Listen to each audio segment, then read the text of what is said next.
Guys, wouldn't your wife or girlfriend love it if you treated her to the very best this Christmas? Now you can, with the world's softest pajamas by Pajamagram. Created by a team of pajama experts, the world's softest PJs are lighter than a cloud, softer than a bunny, like cashmere, only better. She'll love how heavenly they feel. Includes free gift packaging and Christmas delivery is guaranteed. So visit pajamagram.com or call 1-800-GIVE-PJs. Welcome to the Right Time Podcast. The Right Time with Bomani Jones. Ladies and gentlemen, welcome to The Right Time. My name is Bomani Jones. Thanks for listening on ESPN Radio and the ESPN app. We are presented by Progressive Insurance. You can send us a tweet at the 1-800-Flowers.com Twitter feed. That is at Bomani_Jones. All right. So, before we get to, the highlight of the day, which is Shannon, who just can't wait to talk about Kobe Bryant and how he was, feted. Is that the word? They feted him yesterday.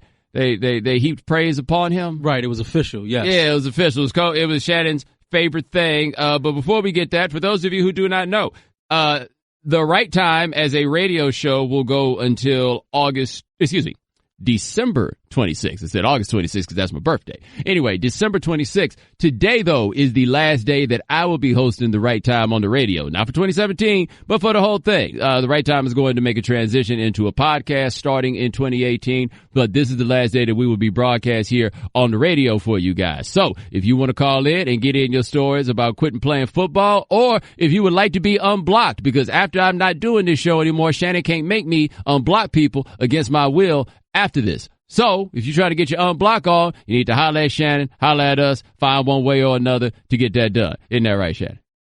It's going to happen. It may even happen more than once. Oh, yeah. Wait, you're going to make me unblock multiple people? Maybe.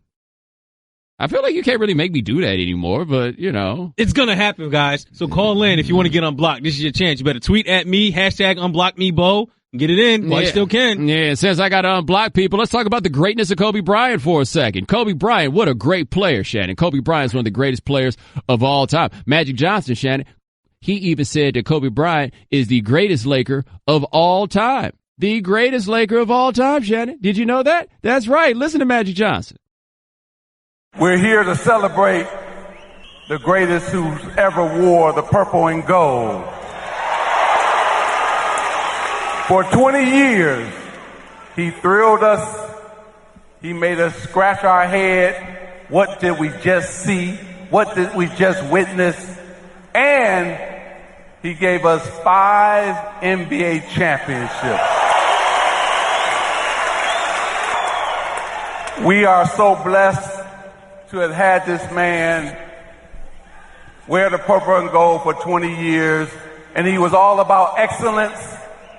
He was driven. His will to win was very, very high. And tonight, we're able to put not just one of his jerseys, but both of his jerseys up high. That was really nice of Magic, I want to say, because Magic Johnson is the greatest Laker that there has been. Kareem Abdul-Jabbar is number 2 on the Laker chain, and then maybe we start getting into talking about Kobe Bryant at that point. But that was kind of Magic. Magic heaps all the praise on Kobe in that way. And I know that some of you are probably too young to appreciate this, but I was listening to Magic read that statement in front of the crowd, and all I could think is, whoo, Magic done come a long way. A long, long, long way. Because if they'd asked Magic to do this 20 years ago, Magic would talk about the way Kobe threw the ball down the floor was beautiful.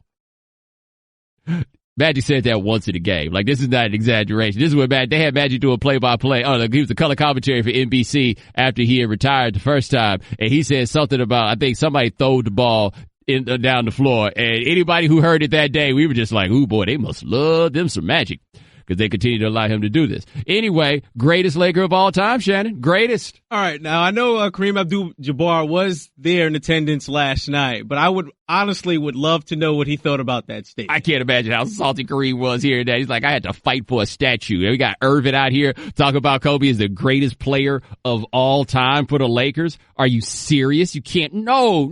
Kareem is over there mad. All right, so where is he? Where does Kobe fall on your list of greatest Lakers of all time? I'm giving him 3. I'm putting him behind Magic. I'm putting him behind Kareem.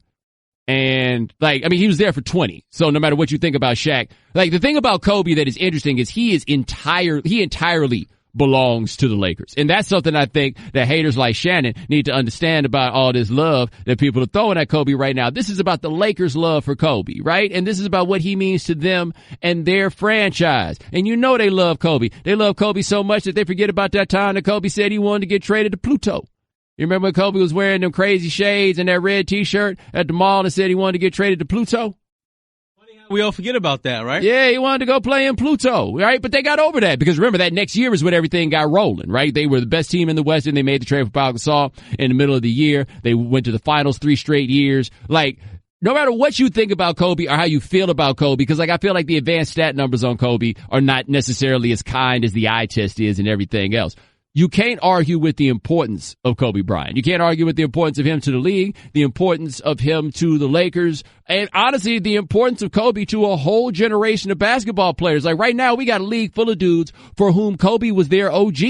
A bunch of these cats that are absolute, total Kobe stans, right? I'm looking at James Harden right now on the TV. James Harden is one of those guys. What's your man's name? Kyrie. He is also a Kobe stan in that way. DeMar DeRozan, also a Kobe stan. Yes, he is a Kobe stan. He is their guy. He is their one. And so he matters in that way. And here is Kobe now talking about chasing your dreams. Right?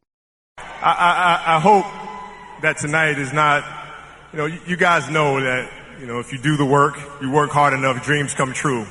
You know that. We all know that.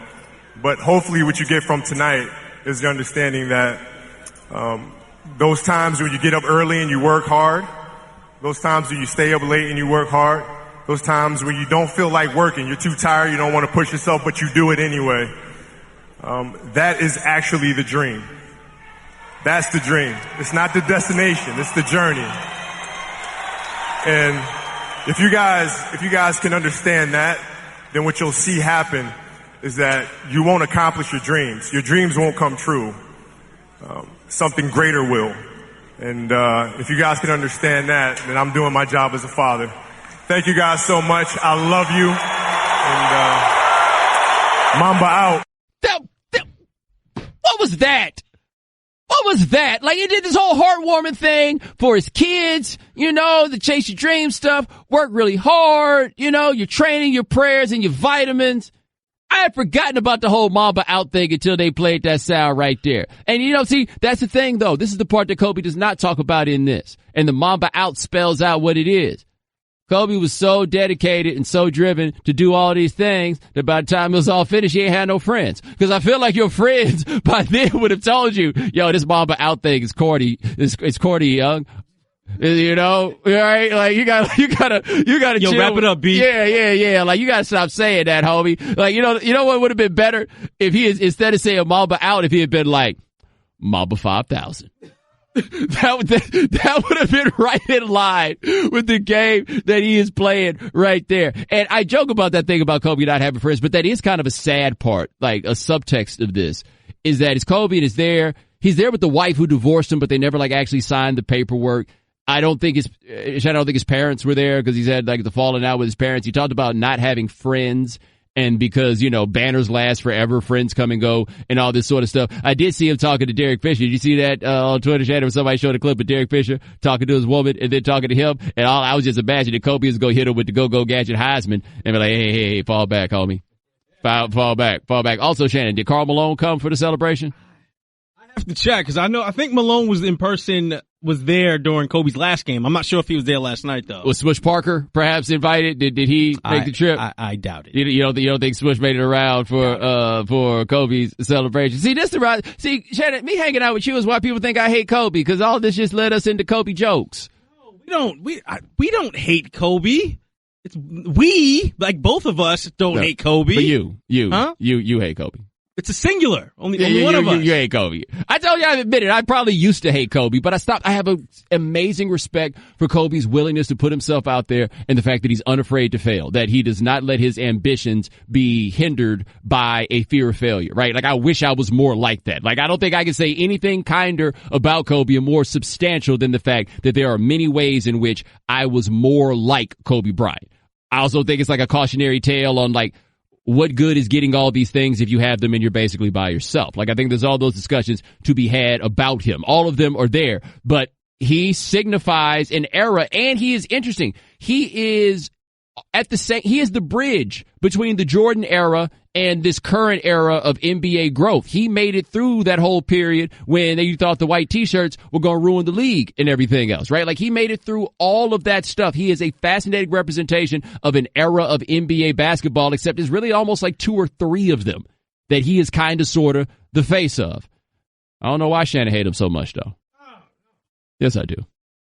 Stop snitching. I mean, it's that one thing. But honestly, I'll give my thoughts on Kobe later. But it was a great evening for a great champion and a guy who was able to get 2 jerseys retired. See, look at that. Yep. Said something nice about Kobe 2 days in a row. Yep, your son's favorite player. I think we gotta go to break now. 888-729-3776. That's our telephone number. Coming up next, we're going to ask Bruce Bowen if he ever tripped Kobe Bryant. You're listening to ESPN Radio, the ESPN app, Sirius XM Channel 80. The Right Time with Bomani Jones. Ladies and gentlemen, welcome back to The Right Time. My name is Bomani Jones. Thanks for listening on ESPN Radio and the ESPN app. We are presented by Progressive Insurance. Dominique Foxworth, the undefeated, will join us next segment. Dominique Foxworth will join us at 4:30 Eastern. On the line with us right now, though, he does television analysis for the Los Angeles Clippers and one of our favorite guests to have here on The Right Time. His name is Bruce Bowen. So, Bruce, man, what's up with your Clippers these days, man? How they rolling? Hey, easy now, easy. It's not my Clippers. It's the Clippers. It's a team that's struggling right now due to injury. And you know, Bomani, I've said this time and time again, whenever you have injuries, it's an opportunity for a team to show, you know, what type of talent they have. And what you see right now is not just your go-to guy, but multiple individuals are injured for the Clippers right now. And it's hard to necessarily see the true talent of what they have because they're playing with all these other role players. There's no disrespect to the role players, but in this game, in order to win, you've got to have and utilize that talent of Blake Griffin, of Gallinari.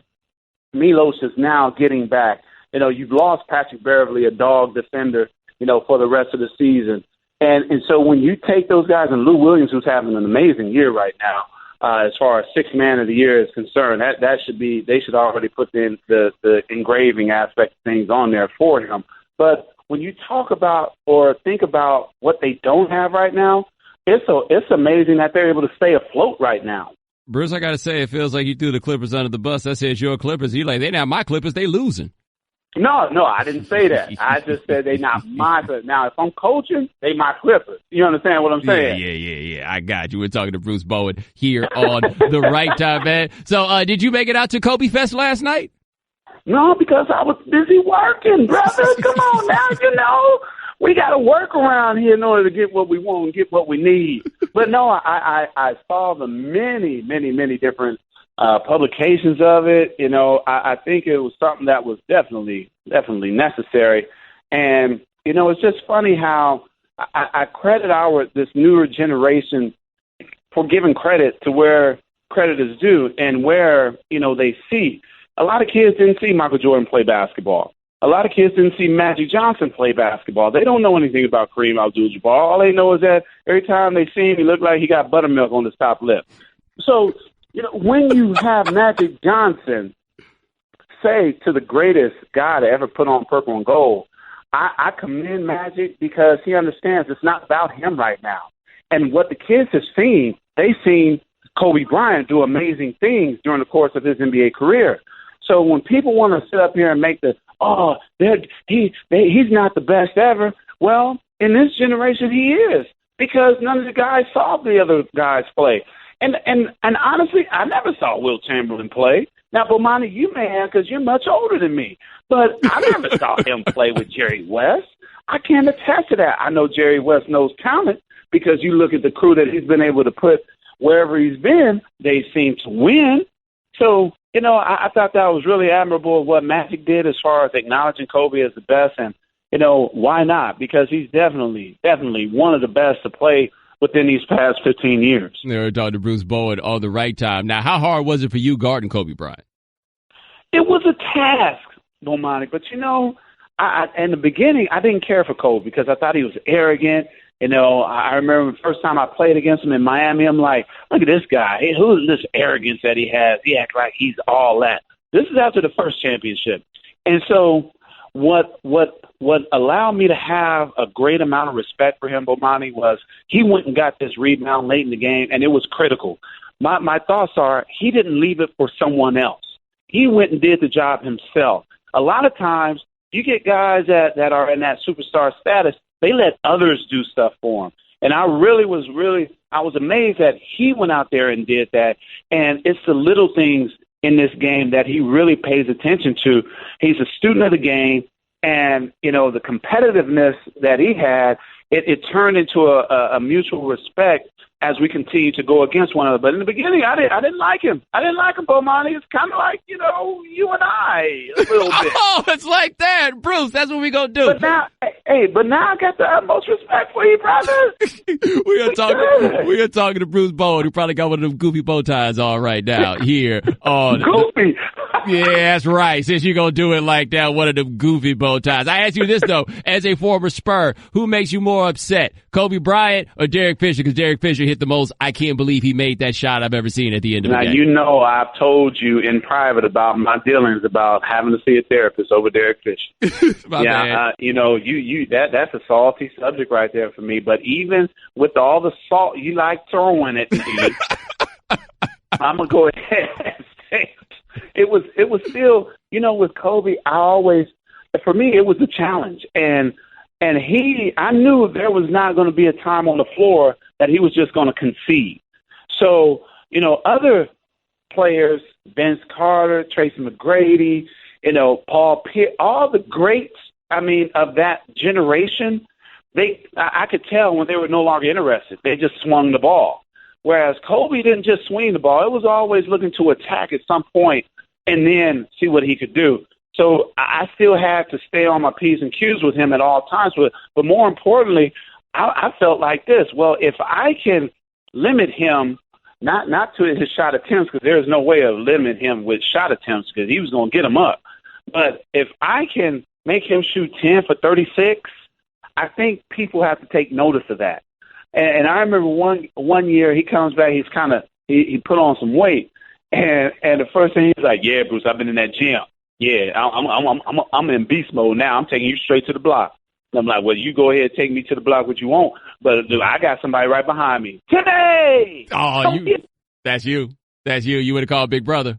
Hey, man, big brother like a mug. Big brother like a mug. But it's fun because even with all that weight, by the middle of the season, he no longer had it because it was just water weight at the time. We were talking to Bruce Bowen here on the right time. Now, let me ask you about when Kobe had that additional weight and he was playing against you. Did that make it easier, harder, or the same to try to slide your foot in there? I knew you was going. I knew where you were going before you did. I said it's just a matter of time.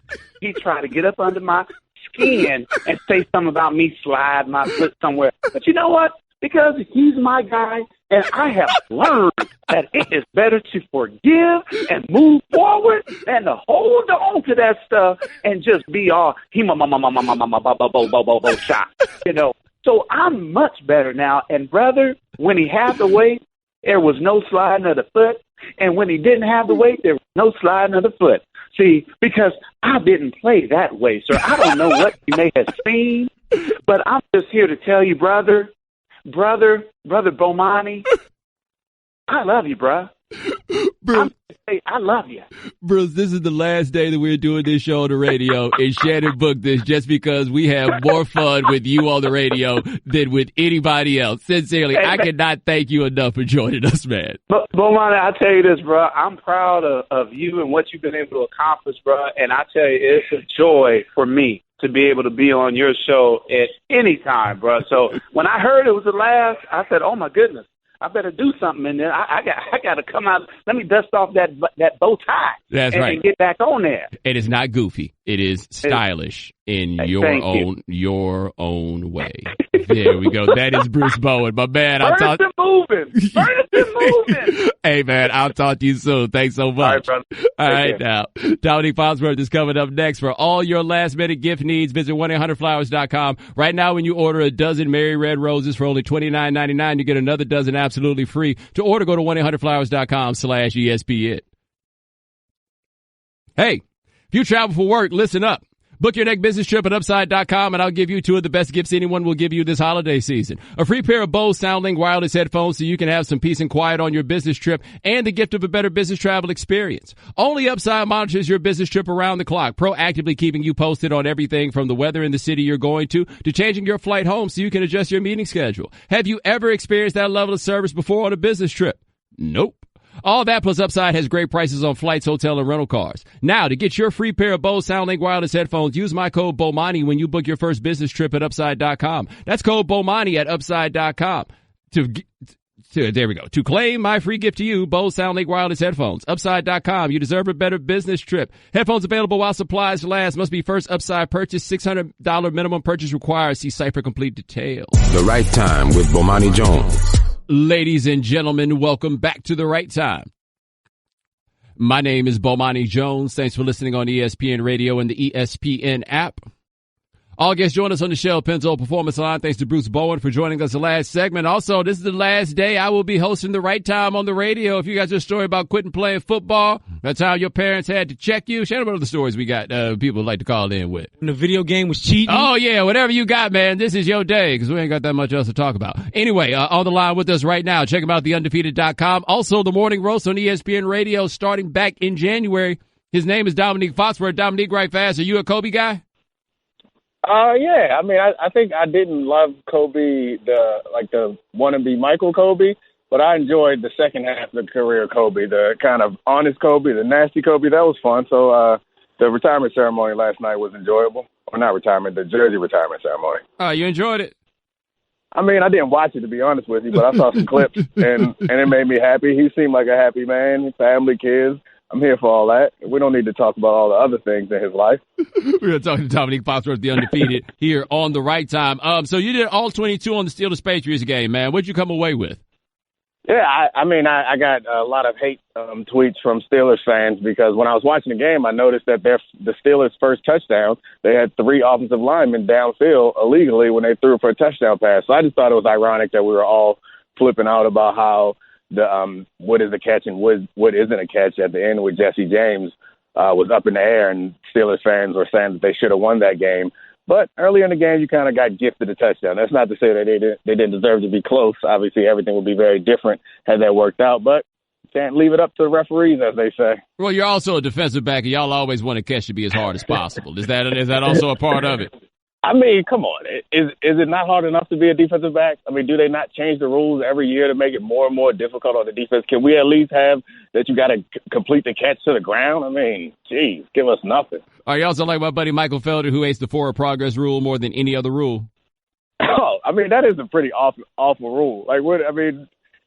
It doesn't make sense. We should have backwards progress, too. Let's just put it all in there. Let's just accept that defense, that it's unfair and everyone hates us, and stop pretending like you want to be, like people like defensive players or like defense in games. Just let them run routes on air. How about that? I'm going to go full-fledged grumpy old man. I like defensive backs because when I was younger and thought I might want to play football, y'all were the only ones that made me think I had any reason to be out there.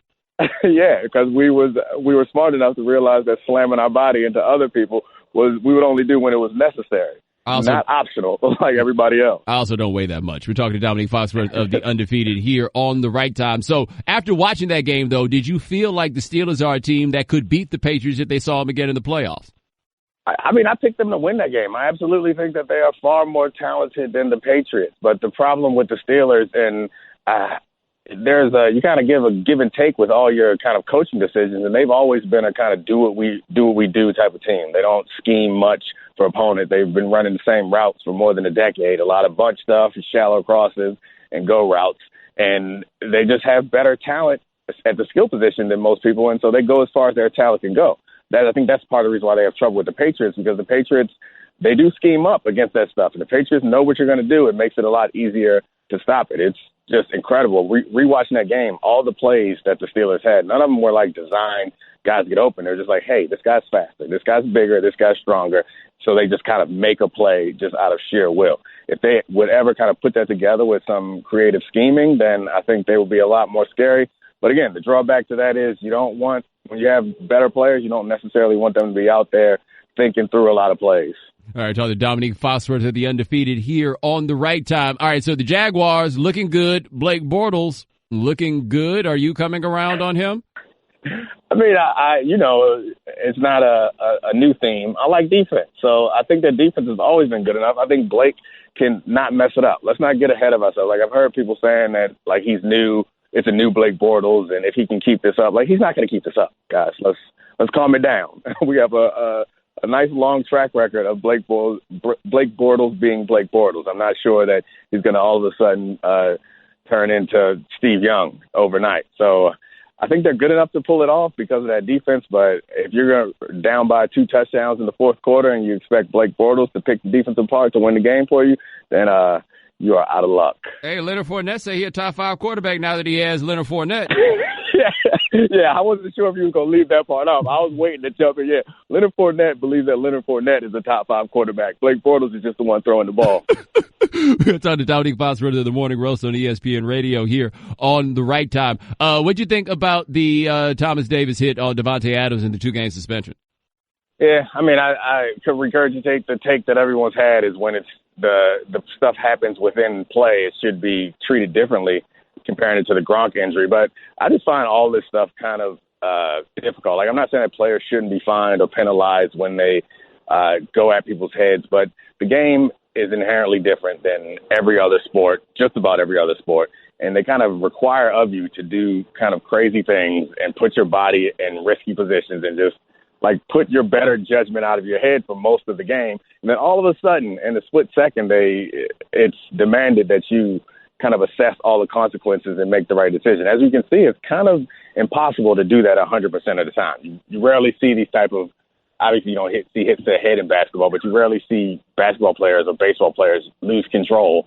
But they are not asked to kind of be out of control, in essence, to play the game in the first place the way football players are. So I think it's just, you're asking a lot of players to be like a lunatic for 4 seconds and then calm down for 20, and then be a lunatic for 4 more seconds and just turn it on and off and be able to make split-second decisions when you see a guy that you're supposed to hit. All right, last question for Dominique Foxworth of the Undefeated. When you heard the allegations against Jerry Richardson and the Carolina Panthers, your first thought was? And?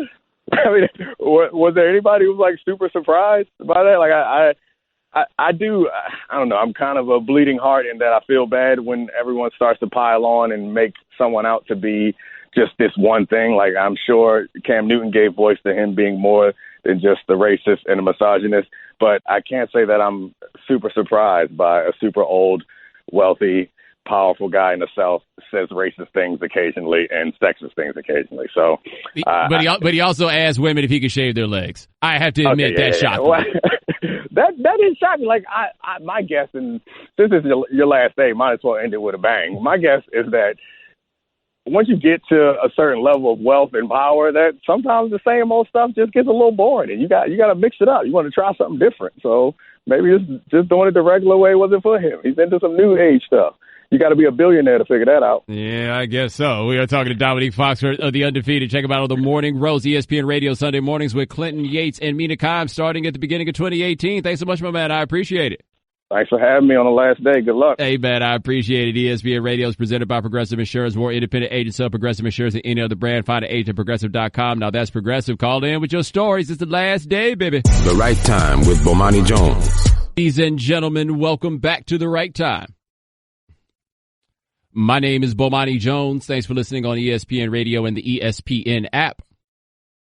All guests join us on the Shell Pennzoil Performance Line. Thanks to Dominique Foxworth of the Undefeated for joining us the last segment. Pablo Torre of ESPN will join us next segment. Pablo Torre will join us at 5 o'clock Eastern. The Right Time is brought to you by Upside.com, giving all business travelers the gift of a better travel experience this holiday season. Upside.com. All right, 888-729-3776. That's our telephone number. Also, just to let you know, tomorrow on the Dan Le Batard Show, Rob Manfred, Major League Baseball commissioner, will join them to talk about the fire sale that is the Miami Marlins. Also, as I'm doing all this housekeeping here, today is the last day that I will be hosting The Right Time on radio. We'll move to a podcast in 2018, but while we're on the airwaves, this is your chance to call in with your stories of all types. Quit playing football. Your parents had to hem you up. Your video game stories, or if you just got a good story, I'll take it, because if you talk, I don't have to. Anyway, let's hit the phone. Let's talk to JD from Missouri. JD, what's going on? What's up, Bo? Doing all right, man. Man, listen, real quick confession. I am Black Jerome. I grew up in the 90s in Detroit. You already know why. Martin. So we at this basketball camp. I'm like 8 years old, and it's a Lindsey Hunter basketball camp. So on the last day of camp, Zeke showed up. Isaiah Thomas. Yes, sir. Isaiah Thomas. Old school Isaiah, yes. Not the new one. But, okay, so Zeke want to play everybody a couple campers. You know how they do it at the camp. So he mowing through guys. It's just a one-point game. You give the guys the ball first, stop him, he get the ball, and then, just going through everybody. So you get to my brother. My brother, like 5'11" at the time, a really good basketball player. The oldest age group was like 13. My brother gets stopped. But my boy B been killing the camp. He like 4'6" at the time. He's still small. He like only 5'7" today. So you know how little he was when he was 10. He get out there, make a move past Zeke, boop, boop, scoop, bucket. So Zeke was all smiles before that, right? Zeke got the Detroit smile, the championship smile, the good one. Man, I'm looking. Zeke got the twinkle in his eye, like, you know what? Okay, y'all think it's a game. So he played 3 more campers. He mad. The crowd go crazy when B score on him. So he bring B back up there. Man, he went through B about 4 straight times trying to prove a point, man. Just straight, like real talk, like it was 87 again. So we all like, man, like, dog, Zeke, why Zeke going so hard? But later on in life, you're like, yeah, my man couldn't have that at the camp. But I got one more if you got time. I got one more about Magic. So my uncle, his daddy is from Lansing, and he know Magic. So he used to go out to L.A., and Magic used to have the runs at UCLA.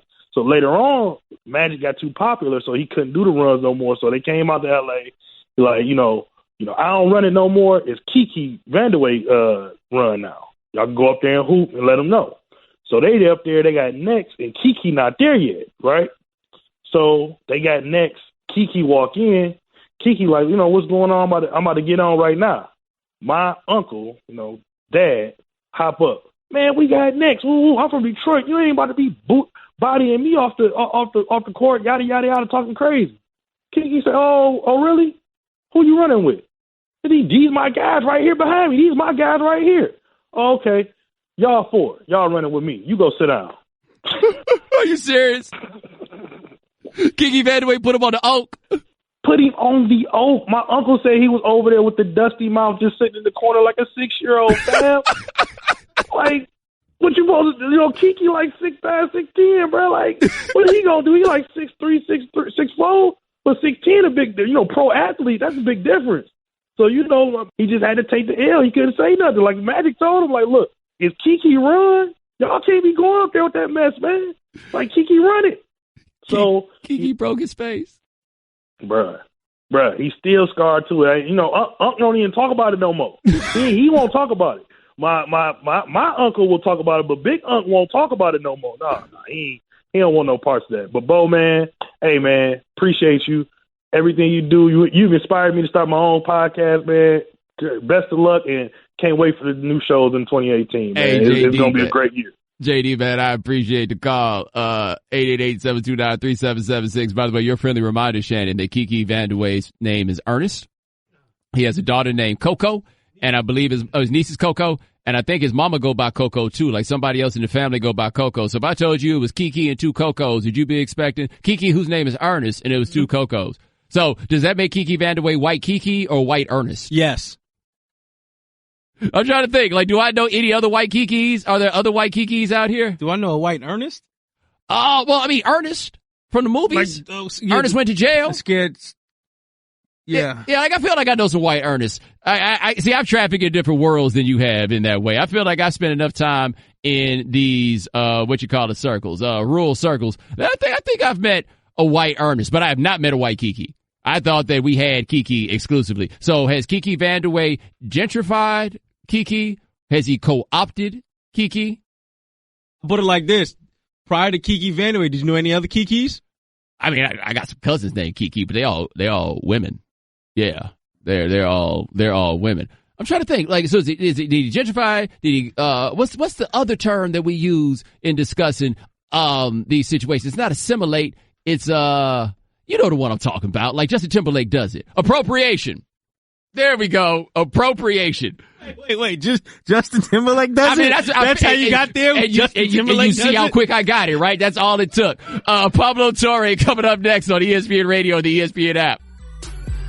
Thanks for listening to the Right Time Podcast. Please come back tomorrow for more. And don't forget to listen to The Right Time with Bomani Jones from 4 p.m. to 7 Eastern on ESPN Radio and the ESPN app.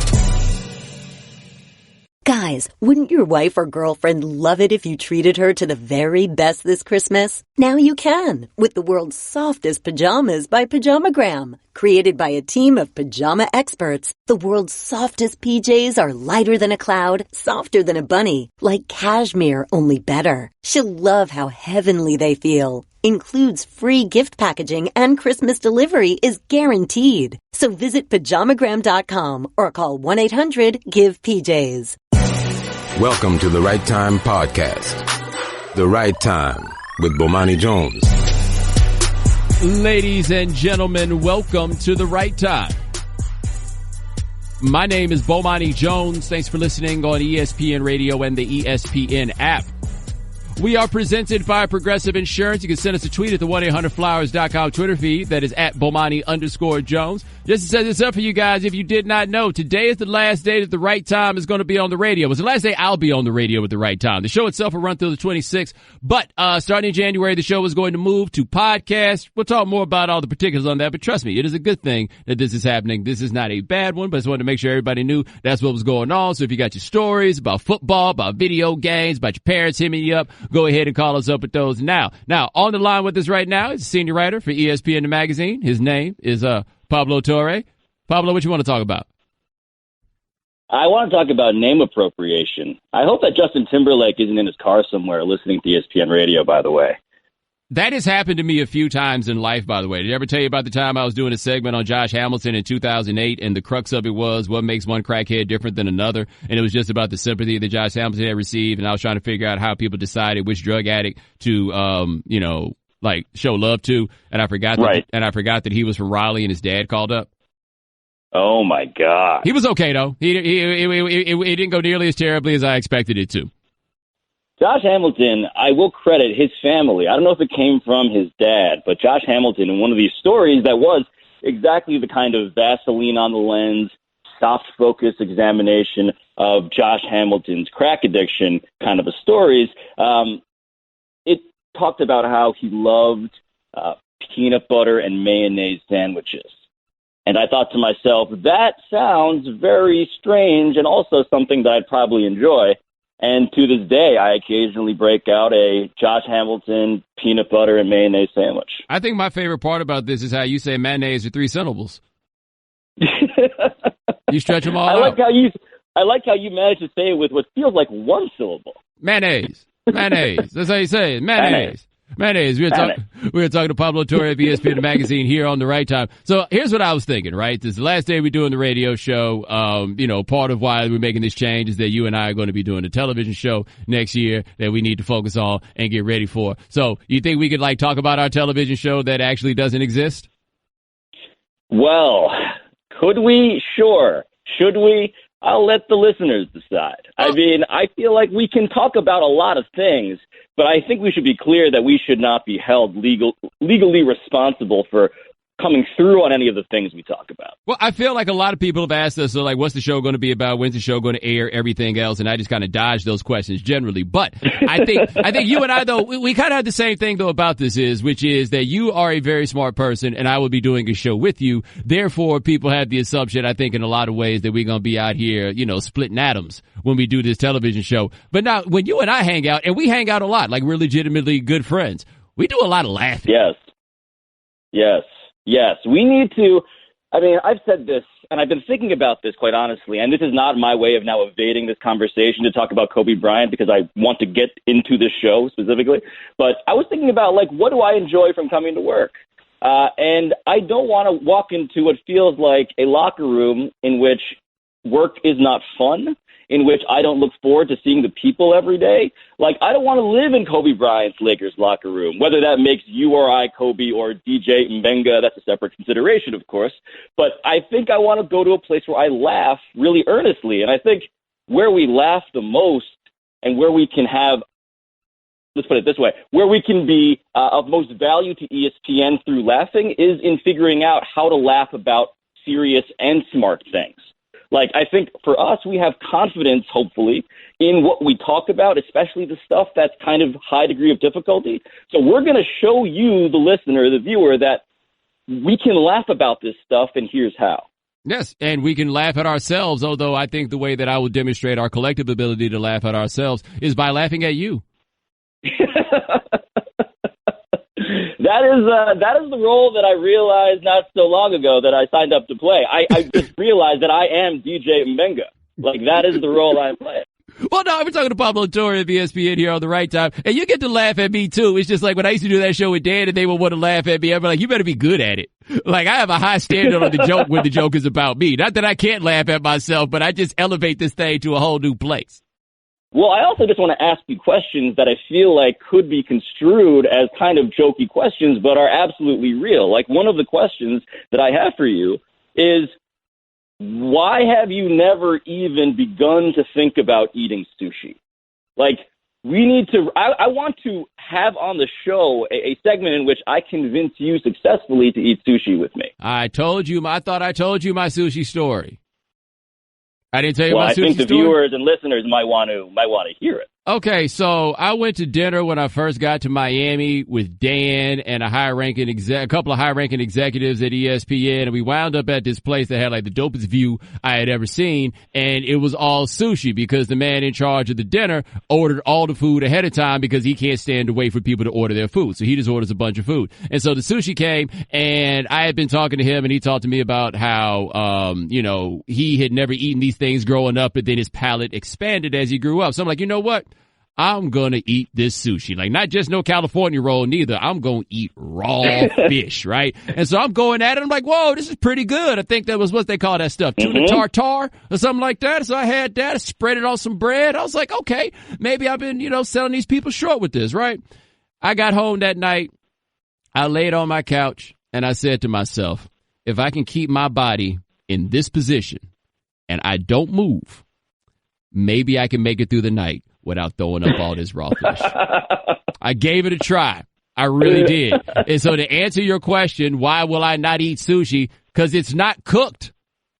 Right. Well, this is the thing, is that you had until that point never eaten sushi, because I think you have a worldview that people should appreciate and sympathize with, which is very different from mine, insofar as we're now figuring out what our personal dynamic is. And one of those things is the fact that you are a person who fears uncooked food. Yes. You are a person with regional sensibilities. Can I put that in that way? Regional sensibilities? I feel like you just tried to play me. Actually, no. I did sushi once because I lived in L.A. and I went to dinner with this woman who was older than me, and she didn't realize she was older than me, but I knew that she was older than me. And she decided she wanted to go for some sushi. And I remember she asked me, she's like, all right, how much money you got, right? And I was like, okay, I can do this. And I sat there with her and I tried to impress her with the sushi. And it wasn't so bad. It didn't work out the way I was trying to make it work out, But, it was all right. It was all right. I did find in that, though, West Coast sushi far more trustworthy than East Coast sushi. That's fair. I can be a snob about this stuff, too. I mean, I can give you within sushi the various regional tiers, so to speak. And yeah, I agree West Coast sushi is better. But you're also talking to somebody who is a very strange eater. Like, one of the things that I look forward to doing with you on the show as well is, like, figuring out where the Filipino comes in. Because for me, I thought about Filipinos not just because we eat weird foods. We eat the eyes of fish. We eat pig face. We eat semi-fertilized duck embryos. Like, that is a thing. That's a delicacy called balut. That's one side of it. But it's also a place, and this is where I feel like the regional sensibilities comes and intersects.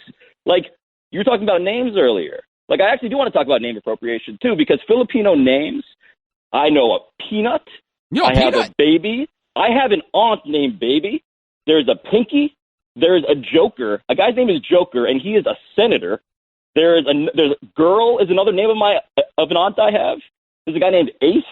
Like, there's a real funny Venn diagram in which all those names are situated in your community potentially and absolutely my community in ways that people may not appreciate. I was about to say, Pablo, is this your way of telling me that the Filipinos is out here appropriating our stuff too? Well, this is the thing. This is what I'm now going through in my mind. I don't know if they arrived at it through appropriation so much as they followed a parallel path that ended up in a very similar place, because I was just looking up. I'm now Googling the Joker. The guy's name is who's a senator. I was just wanting to make sure that I have his name right. And it's like, yes, he is named Joker because his dad loved gambling. Wow. So I don't know if that's so much a cultural appropriation as much as it is a gambling addiction. There's that. We're talking to Pablo Torre of ESPN the magazine, and my favorite thing about our friendship that people may not know, which is it took me a few months before I realized that you weren't Mexican. Yes, you, Dan Le Batard, both made that mistake. And in spite of that, I have deepened my friendships with you and have committed to a lifetime of ethnic exploration for education. I had reason to think that you were Mexican. We had a discussion about... Everyone has reason. I get it. It was a conversation we had. Wait, what were we talking about? We were talking about Mayweather, and I think when he fought De La Hoya, that Mayweather loves Mexico shirts, and I figured that you wanted one because you was Mexican. And your name was Pablo. And my last name is Torre, which means tower in Spanish. These are all good reasons. I'm not numb to this, people. I get it. I get that I am that guy who you think is Mexican with an Asian face. I get it. Well, are you familiar with his name? Jose Antonio Vargas, the undocumented gentleman who does a lot of... Yes.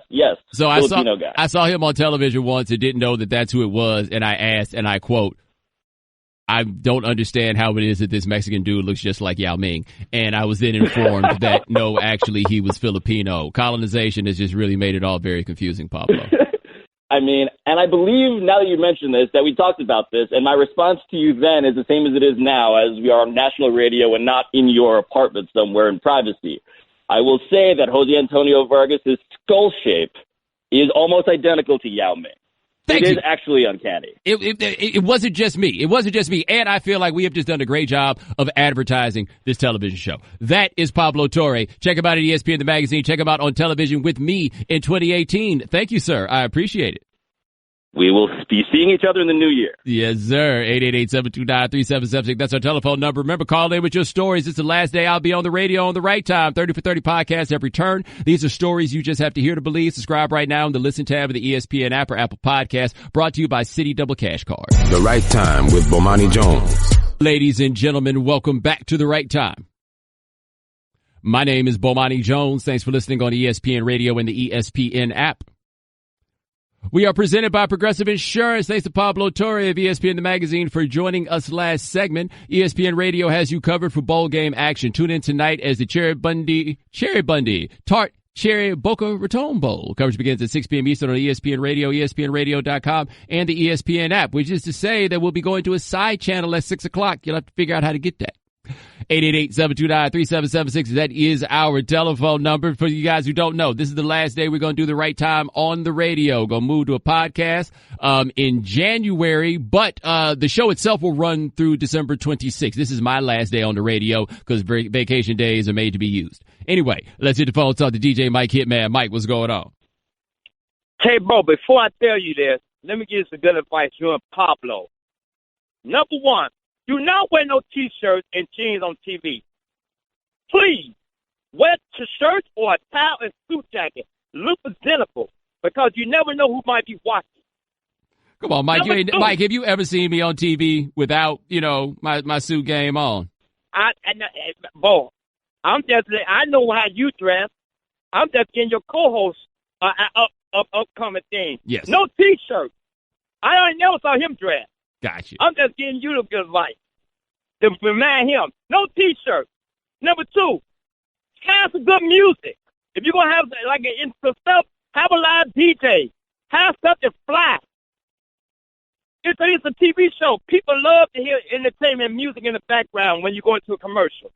Put that in y'all budget when you sign that contract. And number 3, Bo, be on point. Y'all, you always on point? Be on point. That's all I ask for. You did it, everybody will watch the show. And, Bo, you can send this. You gave these guys my gamer tag. This is what I'm mad about. You gave these guys my gamer tag, and I gave it to them, too. There's a guy there named D-Man. D-M-A-N-N. He must know Shannon because he's from New York, because I talked to him. So, halftime, I'm up 20. I got the Celtics, he got New York. Just a cheap move he put me in, Bo. What'd he do?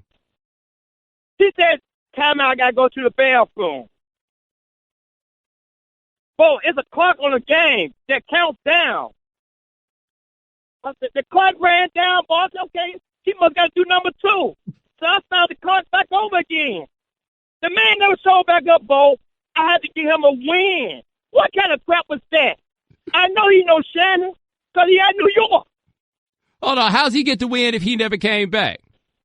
Bo, because when that clock goes, when you reset, I didn't know this. When you reset the clock and you're supposed to quit, that's your win. But I reset the clock, so it went back to the certain time to 5 minutes. So I got to get the loss now because I had to quit because I couldn't get the game back on because he paused it. I unpaused it.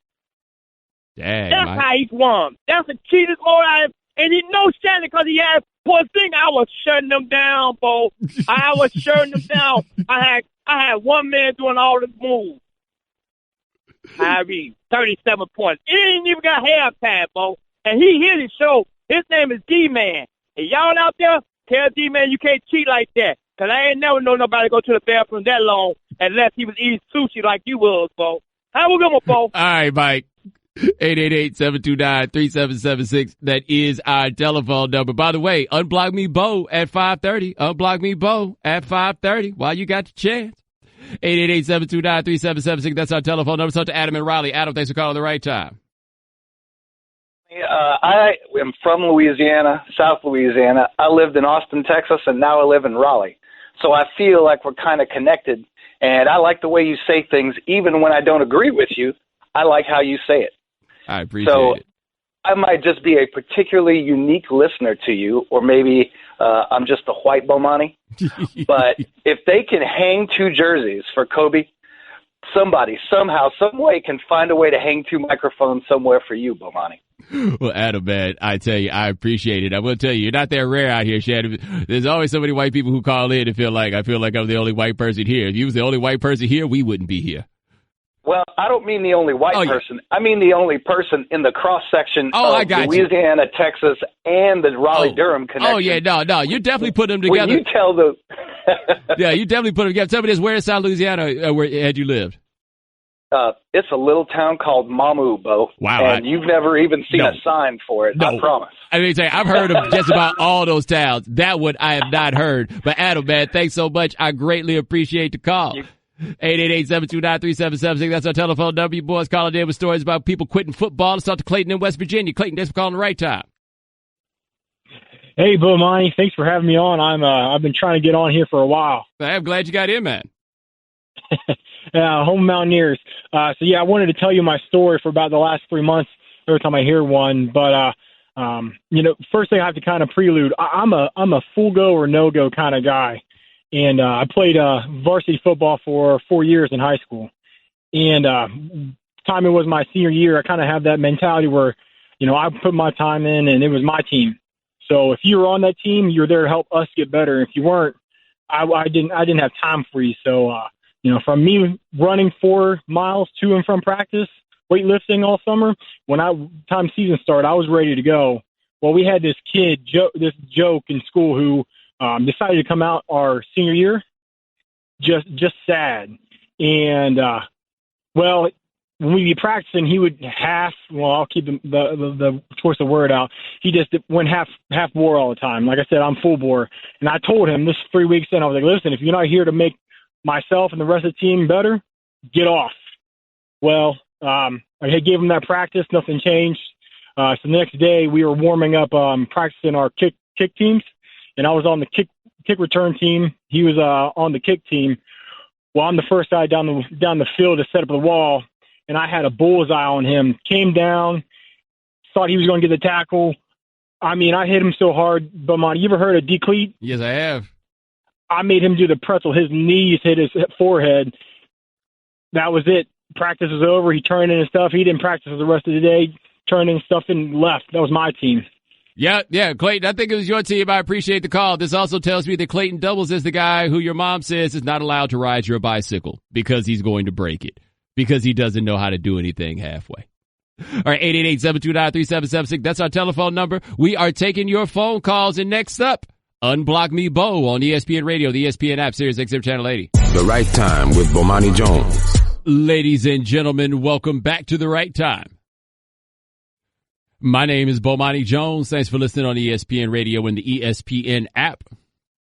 All guests join us on the Shell Pennzoil Performance Line. ESPN Radio is presented by Progressive Insurance. Now you can test drive Snapshot even if you have insurance with another company. See how much you can save before you switch. 888-729-3776. That is our telephone number. It's the last day I'll be here on the radio on The Right Time. I'm taking this to a podcast in January. So it's your chance to call in with your stories before I'm up out the paint. Sit the phones right fast. Talk to Patrice in New York. What's going on, man?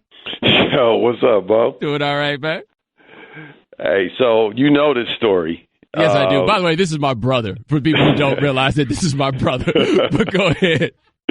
All right, so I'm going to tell the Fro Daddy pizza story. Oh, yes. Shane, have I told you this one? Oh, get ready. All right, it's related but different than the Fro Daddy loses all his money and furniture to Big D shooting dice story. Oh, I didn't know that one. All right, so it's like me, Big D, Bud, B-Man, and Fro were at Fro's spot. And all Fro had at his crib was a sofa and a microwave, which is because of the Big D taking all his furniture and money shooting dice. But Big D didn't want the couch, and he left the microwave for humanitarian reasons. So we were really, really hungry for some reason, but we had no bread. Well, actually, we had like $3.50 between the five of us, but we needed $6. And the reason we needed $6 is this was back in the late 80s during the Pizza Wars, where Little Caesars had this deal where they started off with like 2 10-topping pizzas for $10.99. And then over time, they worked their way down to like 2 5-topping pizzas for $5.99. So that's why we needed like $6. The other thing you need to know is that there wasn't a Little Caesars anywhere near us because we live over by LSU, but there was a Domino's right around the corner, and they had like a match any coupon deal. And they were pretty lax about requiring the actual physical coupon. So Fro gets this idea, right, which is a pure Fro Daddy idea. He calls Domino's and he orders 2 topping pizzas for $2.99. And so I couldn't hear the Domino's side of the conversation, but there seemed to be some skepticism as to whether Little Caesars had actually offered 2 pieces for $2.99.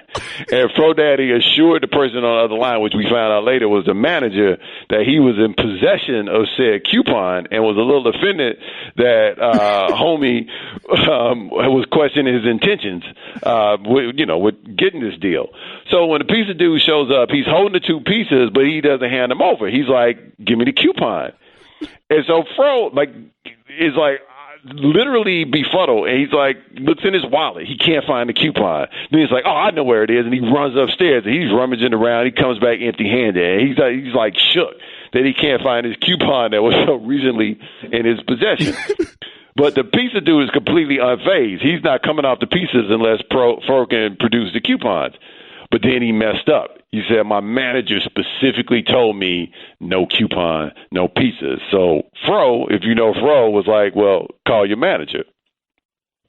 So Fro's on the phone with the manager explaining the situation, and at first it seems like we are not getting anywhere close to these pieces. Like, the smell we're getting is all we're going to get. And then the conversation turned. And Fro was like, so just on a plain piece of paper?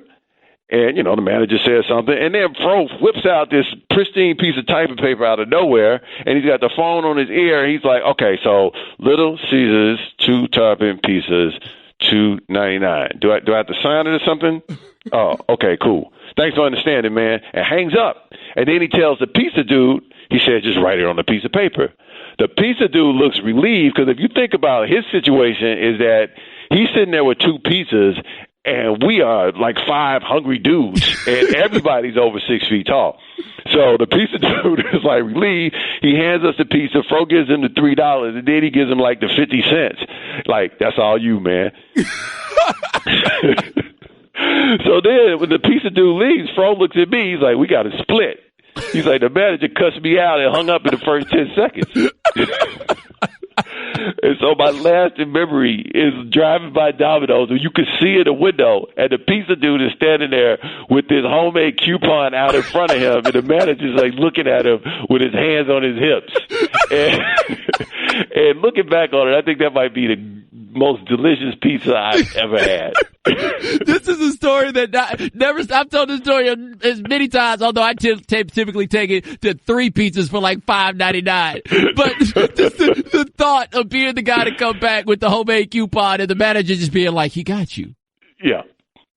He got you. Hey, man, I appreciate it. All right, man. All right, now. 888-729-3776. That's our telephone number. By the way, that is an affirmation. And Shannon, I believe you've heard me say this many times before. In many ways, I am doing an impression of my brother and my father on this radio show. Oh, absolutely. The whole story time with Bo came up because of your brother and his stories. Yes, absolutely. Yes, that is what we have. By the way, Unblock Me Bo, we're going to push that to 545 now, because ain't no topping that right there. 888-729-3776. Let's talk to Tavara in Phoenix. Tavara, thanks for calling the right time. Hey, Bo, how are you? I'm good. How are you? I'm good. I'm going to miss you on the radio, and I wanted to call and say farewell, but I'll look for you on TV. And, okay, so 2 other things, right? Uh-huh. Am I safe in assuming that Cab is Kareem Abdul-Jabbar? Yes. Okay, all right, so I was like, who's Cab? But, okay. And then, you know I love my boy Cap, right? Yes. Okay, but we all understand that there is a difference between Louis Vuitton on Rodeo Drive money and the Coach outlet store, yes. Right? So why he tweeting about buying? I think I'm good with him. I'm like, look, boo. You got that Coach outlet money. You don't have Rodeo Louis Vuitton. Let's come on. Like, Well, like, even if he did have that money, you think the NFL owners want Kaepernick to buy in on the crew? Right, after he's suing them. I'm like, oh, Cap, I love you. Let's just stick to this, Black Power thing or whatever you're doing, baby. But, I was just like, you had me. You had me for a little while, but then you went there. I'm like, come on. Like, I can't make arguments for you when you tweet stuff like that. Come on. Hey, Tavara, I understand. I thank you so much for your thanks, and you have a good one. All right, you too. All right, now. By the way, for everybody, there will be a podcast that I think will run off the same feed as the podcast runs right now. I ain't disappearing. I ain't dying. This ain't no funeral, man. We in here having a great time. 888-729-3776. That's our telephone number. Coming up next, Unblock Me Bo on ESPN Radio, the ESPN app, Sirius XM Channel 80. The Right Time with Bomani Jones. Ladies and gentlemen, welcome back to The Right Time. My name is Bomani Jones. Thanks for listening on ESPN Radio and the ESPN app. Our guest join us on the Shell Pennzoil Performance Line. 888-729-3776. That's our telephone number. Your friendly reminder, this is my last day of doing The Right Time here. I'm making a transition to podcast in January. It's time to call in with your glorious stories of all sorts. But before we roll out, we got to do this one more time, man. I don't really like this segment myself. Shannon, for reasons I don't understand, seems to love it. But go ahead and play the little music. Yeah. So we're going to do that. Shannon, how many contestants we got? We had quite a few contestants, but I'll try to narrow it down. Our first contestant on Unblock Me Bo is Michael Henshaw, This goes back to September 22nd of 2015. And I take it he was watching an episode of Around the Horn when you were on. You'll understand it once I read the tweet. And you guys were talking about mascots, probably the Washington football team and the Cleveland Indians, amongst others. So Henshaw had tweeted, good grief. And he tweeted at J.A. Donde, yourself, and Jackie McMullen. He said, you all are on board and being PC on the PC train. Is the Fighting Irish bad as well? Oh. And he mentioned being sarcastic, I guess, an ESPN personality and asking whether or not that person was racist, right?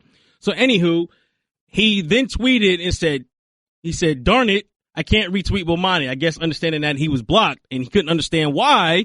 And then you tweeted to him, this stupidity right here is probably what did it. And of course you retweeted his initial tweet about what you guys had said on the, so that's Michael Henshaw, September 22nd. 2015. Not looking great for Michael Henshaw.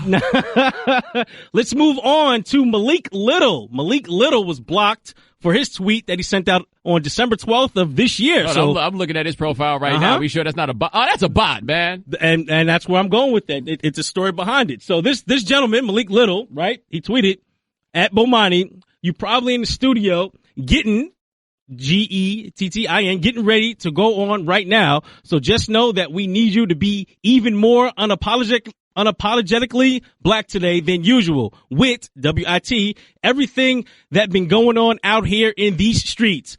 Go smoke them whites, bruh. Assalamu alaikum. Bomani. Yeah. Now, the reason why I chose there's a reason why. Please explain to these fake Twitter accounts. Yeah, you look like a bot, man. Look like one of the fake black people that's over there in Russia, and they think we can't tell a fake black person when we see one. You gonna tell me it's a real black person? You would be surprised the number of these folks that tweet at you from these fake accounts and these bot accounts. Yeah. So obviously I knew Malik wasn't getting on, but I wanted to use that as a chance to an example. It happens all the time, man. All right, let's move on to, let's see. Oh, we got an old school one, actually. The Twitter handle name is Battery in My Back. This is from July 29th, 2014. And he tweeted at you and Combat Jack and said, you two brothers take over Twitter. Makes it difficult to follow. And you actually responded to him and said, that's because you follow 18 people, fool. Which at the time he only did follow 18 people. Yeah. But now he follows 400. So good for him. Yes, we don't follow though. I guess that's why he's the contestant on that Summer Jam screen. Yes. All right, moving to C. Anthony. That's right, C. Anthony or whatever, right? So you had tweeted out something. You got an email actually about the whole Darnell Foxworth thing. You had tweeted it out or whatever, right? And apparently Mr. C. Anthony seemed very thirsty because he tweeted at you and said, by the way, Bo, you got a Sprint phone. Maybe that's why you don't respond to my tweets because you aren't getting them. So I guess he really wanted a response from you. And you replied to him and said, well, you got a response now. Guess what comes next? Oh. And then of course he says no. And you blocked him. How do you think it was going to end? Right. Like, well, I don't understand. Was he criticizing you for not responding to you on Twitter? What is? And on top of it, man, ain't these cell phone companies ain't so much different in the first place? And I think, honestly, I don't like to give my opinion on these things, but I think he should remain blocked anyway for being so thirsty. Like, come on, you really complain about a grown man not responding to you? Yes. I don't really get. I like how you think. I rub it off on you. I don't really get that. But here's my fan favorite. I don't mean to push my opinions on you with this one, but Jeff Siegel, his tweet goes back to, it's actually a couple of them, but he was initially blocked in October 10th, 2011, but the reason why he got blocked is not important. What is important, though, is that in November, he actually responded to a George Sedano tweet. And the Sedano's tweet was, this question inspired by Carrie Champion's Uber commercial. If you could pick one ESPN personality to be your Uber driver, who would it be and why? And he tweeted, he would say Bomani Jones, hands down. And then he followed that up by saying, mostly so I can ask him to unblock me. Wow. So there are your options. You got to unblock one of them. You know what, Shannon? Mm-hmm. This is the last day we're going to be on the radio. Yeah. I'm going to be nice. Uh-huh. Okay. I'm going to be nice here. All right. Everybody but the bot. What? Everybody but the bot. gets unblocked. Wait, the dude that's thirsty asking for the responses from you? They all thirsty, Shannon. They all unblock me, Bo. You giving out unblocks like your Oprah giving out cards. That's right. You get an unblock. You get an unblock. You get an unblock. They can all come back to the party. Look at that. That's right. I didn't realize that. I thought it was only going to be one. That's right. And there's a good chance that all the ones who get unblocked, I'm going to block all y'all back except for one. Yeah, so during the break, I will give Bo the Twitter handle accounts again because we're running short on time. We got a hard out coming up, so he won't do it on the air. But during the break, he will unblock, and I may even make him tweet at them congratulating them for getting unblocked. Yeah, should we allow some other people to try to get in here? Absolutely. Give us a call. Yeah, I got something for them, though. Just so you know, y'all go ahead and come on in here, try to get back in the party. That's cool. Don't be out here making too many assumptions. But you can get back. Are we gonna give them T-shirts too? We got T-shirts left. We got T-shirts, and I got to get around to sending those out to the ones who won in the past. But I'm gonna do it. Dude, I got a whole box at the Cube. Dude, so you just giving away T-shirts. I used to sell T-shirts. At one point, I had to hit my people up and be like, "Yo, hit all these people up and tell them I'll give them back their money." But I get into the PayPal thing. My bad. I got a little bit busy over here. Sorry about that. The Unblock Me Bo shirts are kind of fly though. In fact, I feel like I need to make sure I get one before I rolled out because I don't know if mine made it in my last move. But thank you to everybody that has called in to ask me at various points to unblock them. I kind of have a principled objection to that sort of thing, but I'm feeling very nice and charitable today as this is a bit of a celebration day of sorts. So consider it to be yo lucky day. Damn it. 888-729-3776. That is our telephone number. Coming up next, we got more of your phone calls. 1 hour left at the right time on ESPN Radio, the ESPN app, Sirius XM Channel 80. Thanks for listening to the Right Time Podcast. Please come back tomorrow for more. And don't forget to listen to the Right Time with Bomani Jones from 4 p.m. to 7 Eastern on ESPN Radio and the ESPN app.